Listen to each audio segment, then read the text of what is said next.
Inilah sejarah asal-usul surah Al-Fatihah dan keutamaannya yang jarang umat Islam ketahui. Pernahkah kalian merenungi makna di balik surah yang setiap hari kita baca dalam solat? Surah Al-Fatihah bukan hanya sekadar bacaan wajib. Di baliknya ternyata tersimpan sejarah luar biasa, keajaiban yang menakjubkan, dan keutamaan yang tak terhingga. Surah Al-Fatihah yang berarti pembukaan, dahulu diturunkan di Mekah pada masa awal kenabian. Menurut sebuah riwayat, malaikat Jibril dan malaikat lainnya turun dari pintu langit yang baru pertama kali dibuka hanya untuk membawa dua cahaya istimewa kepada Nabi Muhammad, yaitu surah Al-Fatihah dan beberapa ayat terakhir surah Al-Baqarah.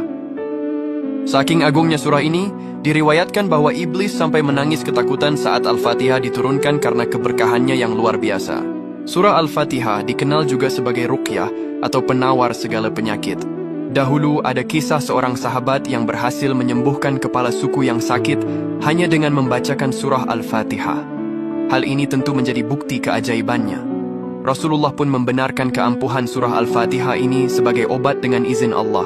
Surah Al-Fatihah adalah ringkasan dari seluruh isi Al-Quran dan kitab-kitab suci sebelumnya. Semua ajaran mulai dari tauhid hingga petunjuk kehidupan terkandung dalam 7 ayatnya. Di dalam solat, setiap kali kita membaca Al-Fatihah, kita sebenarnya sedang berdialog langsung dengan Allah. Di setiap ayat yang kita ucapkan, Allah memberikan respons yang menunjukkan betapa dekatnya hubungan antara hamba dan Sang Pencipta.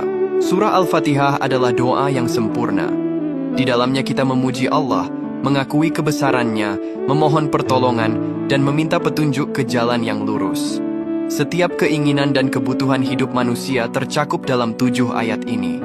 Banyak ulama mengajarkan amalan membaca Al-Fatihah untuk melapangkan rezeki dan mengabulkan hajat. Salah satunya adalah dengan mengamalkannya secara rutin setelah solat wajib. Dengan memahami dan meresapi maknanya, surah Al-Fatihah memiliki kekuatan untuk menghilangkan kesedihan, kegundahan, kegelisahan, dan ketakutan dalam diri kita. Surah Al-Fatihah adalah hadiah istimewa dari Allah bagi umat Islam. Dengan memahami sejarah dan keutamaannya, semoga kita dapat membacanya dengan lebih khusyuk dan meresapi setiap maknanya. Allahumma salli ala Sayyidina Muhammad.